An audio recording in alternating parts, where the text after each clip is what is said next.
colleagues from Crimean project Crimea concerning Crimean Tatars.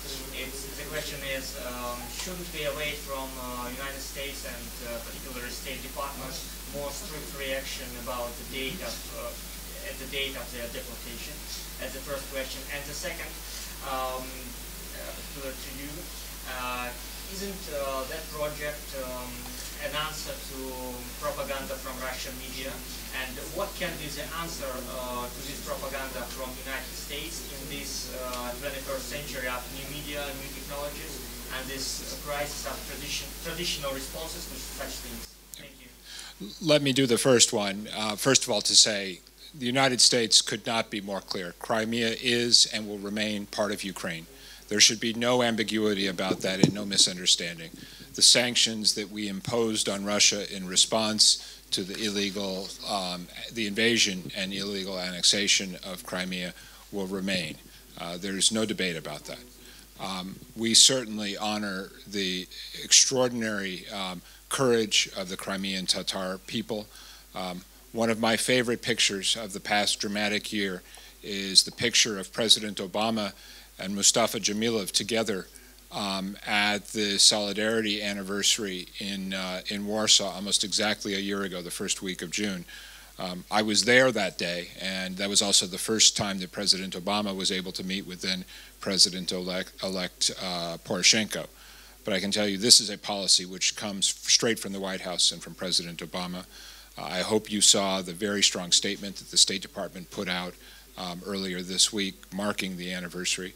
And we will continue a forthright policy of support to the Crimean people, all the people of Crimea who have been victims of Russia's aggression, but in particular to the Crimean Tatars who have had such a tragic history. And I'm very proud of the relationship that I have with Mustafa Jamilov and with the rest of the Crimean Tatar leadership.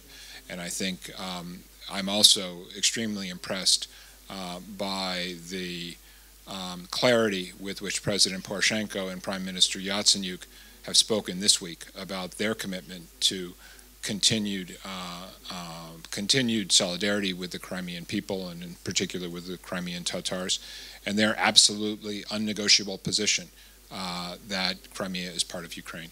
So let me handle that one, and I will let Undersecretary Stengel deal with the information wars. Jeff, thank you. I'll just echo your point. There is no ambiguity about our policy as far as Crimea is concerned. It is a part of Ukraine.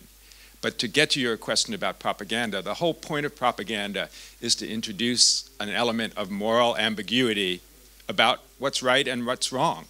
I spent my whole career as a journalist, and I'm sorry to say that there were some times where journalists say on the one hand, on the other, there's this point and there's that point.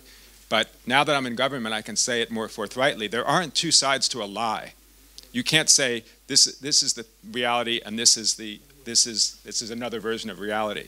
We can very say clearly where the moral line lies here. There's a right and there's a wrong. So one of the things that we do when it comes to propaganda is not to say there's a moral equivalence, but to say that that is wrong and that doesn't reflect reality and the truth. And that's one of the things that we're doing as a government, and that's one of the things that we're trying to support people here doing as well. 1 + 1. It's continuing the previous question. What I want to ask is about American position on detaining 2 Russian soldiers the day before or yesterday.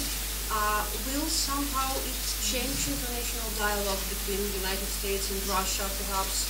So what is American position on this detaining? What's going on? Thank you for the question. I'll say 2 things. First of all, it doesn't come as the slightest surprise.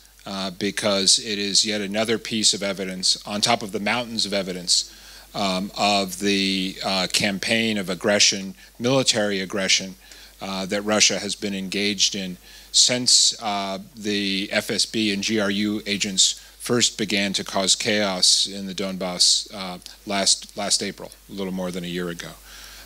We have said that we believe that these combined Russian separatist forces who are being trained by Russian officers, who have been equipped by the Russian military, are active today. We have been saying that regular Russian military units are involved in operations on sovereign Ukrainian territory, and the arrest of these 2 soldiers is one more piece of evidence of that fact. We have made very clear from President Obama, Secretary Kerry was emphatically clear in his remarks last week in Sochi and then at the NATO ministerial in Turkey, that Russia has to change its approach. The route to a solution of this terrible, terrible crisis is through implementation of the Minsk agreement, and that needs to start with the end of Russia's subversion of Ukrainian territory, the restoration of Ukrainian sovereignty over the international border, the withdrawal of all Russian heavy equipment and troops, and the release of all detainees, which I should note includes notably Nadia Savchenko. Little surprise in the fact that these 2 Russian soldiers have been detained. I would also note that we have been quite impressed by the way in which Ukraine has handled these 2 individuals. It was very striking to me. They have already been accessed, they've been visited by OSCE and Amnesty International. They have been given medical care equivalent to that provided to a Ukrainian soldier. And in fact, they said they have been allowed to telephone their family members in Russia. And in fact, they said yesterday that they had been quite well treated and felt very secure in their circumstances. The same cannot be said of the Ukrainians, including Ukrainian journalists, Ukrainian soldiers, Ukrainian civil society activists who've been tortured, who've been abducted, who've been murdered by the Russians and their separatist proxies over the past 12 months of this war. So it goes to Undersecretary Stengel's point. This is a case where there is a victim and an aggressor. This is a case where moral clarity has its purpose.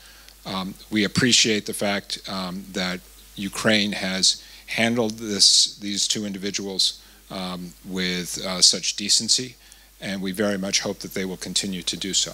So thank you for the question.